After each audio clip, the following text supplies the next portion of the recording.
My name is Elias. Weeks had passed since I stepped off that train into a mountain town whose name I'd already forgotten.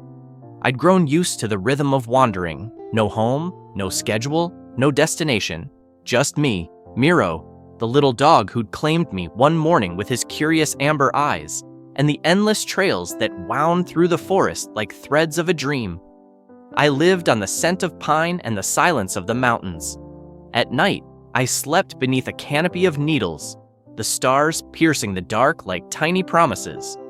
In the morning, I woke with dew on my eyelashes, my breath clouding in the cold. Each day, I spoke less and listened more, to the drip of water from mossy rocks, the sigh of wind through branches, the steady pulse of something growing inside me, something I couldn't yet name. I was still the fool, stumbling forward with no map, but I was learning to love the uncertainty. The world felt vast, not empty. Each step was a question, each sunrise an answer that didn't need words. Miro, with his boundless energy and quiet loyalty, was my only constant. He'd dart ahead on the trails, chasing scents, then circle back to nudge my hand, as if to say, "Keep going." One rainy afternoon, the forest was heavy with mist, the air thick with the smell of wet earth and cedar. My boots sank into the mud as I followed a narrow path, Miro trotting at my heels. The rain was soft, more a whisper than a storm, but it soaked through my jacket, chilling my skin. I was looking for a place to rest, maybe a dry overhang, when I saw him. He was standing in a small clearing, an old man in a deep gray cloak that hung heavy with damp. His shoulder-length hair was silver, streaked with black, and his eyes were the color of damp earth, steady and deep. Between two ancient oak trees stood a small wooden table, its surface worn smooth by time. On it, draped over a piece of faded black velvet, were four objects: a rusty knife with a bone handle, a clear glass of water that caught the rain like tiny mirrors, a tarnished silver coin etched with faint symbols, and a wooden wand wrapped with red thread, its tip charred as if it had touched fire. He looked up as I approached, his face creasing into a smile that felt like it held 1,000 secrets. "The four elements," he said, his voice low and clear, like a lake undisturbed by wind.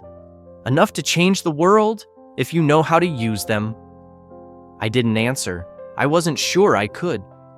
My legs moved before my mind caught up, and I sat on a moss-covered stump across from his table, Miro curling silently at my feet. The rain pattered softly on the leaves above, but it didn't touch us. The oaks formed a natural roof, their branches interlocking like clasped hands. He didn't ask my name or where I came from. He didn't ask why a scruffy wanderer with a dog was traipsing through the woods in the rain. Instead, he began to speak, his words weaving stories that felt like dreams carved from bone. He told me about a surgeon who'd once been trusted by an entire city, a man with steady hands and a heart too full of love. One day, those hands trembled, not from fear, but from feeling too much, and a life slipped away under his knife. The city turned on him, and he fled to the forest, not to hide, but to find a new way to heal. He spoke of magic, not the kind that dazzles crowds, but the kind that tames the monsters in your mind. "Magic isn't about tricks," he said, his eyes glinting. "It's about will, about seeing what's possible and making it real." I listened, my hands folded in my lap, the rain a soft rhythm around us. Miro's warmth pressed against my leg, grounding me. I didn't know why I stayed, why I kept coming back to that clearing each day. But I did. Every morning, the old man was there, as if he'd grown from the earth itself. He never lectured, never gave lessons in the way I'd known them. Instead, he taught through presence, through stories, through the way he moved his hands over the objects on his table. Each day, he'd pick one up and speak of it, his voice steady as stone. "Will is the knife," he said one morning, holding the rusty blade to the light. "It cuts through doubt, through fear, through the lies you tell yourself, but it's dangerous if you wield it without focus." Another day, he lifted the wand, its red thread catching the sunlight. "Focus is the wand. It channels your energy, points it toward what matters. Without it, Your will scatters like ash. The glass of water came next. Emotion is the cup, he said, dipping a finger into the liquid and watching it ripple. It's what fuels you, what makes you human. But let it overflow, and it drowns you. Finally, the coin. Action is the coin, he said, flipping it into the air and catching it without looking. It's the price you pay to make your will real. No action, no change? I wrote his words in my notebook, the pages now smudged with dirt and rain. They weren't just lessons, they were keys, unlocking something I'd buried under years of routine and fear. I'd spent so long in the city, chasing deadlines, pleasing others, numbing myself with screens and noise. I'd forgotten I had a will, a focus, emotions that could create instead of destroy. I'd forgotten I could act. Each morning, he performed a small trick. No spotlights, no flourishes, just his hands moving in the silence of the forest. One day, he made the coin vanish, only for it to reappear in Miro's fur, glinting against his scruffy coat. Another, he poured water from the glass into his hand, then opened it to reveal nothing but dry skin. The simplicity of it made my skin prickle like I was witnessing something ancient, something that had always been true. It wasn't about the trick, it was about the possibility. The reminder that the world could bend if you believed it could. Day by day, I felt something shift inside me. I wasn't just a wanderer anymore, a fool stumbling through the unknown. I was starting to see myself as something more, a maker, someone with the power to shape my own path. The old man never asked me to change, never pushed me to be anything other than what I was. But his presence, his stories, his quiet certainty, they were like a mirror, showing me what I could become.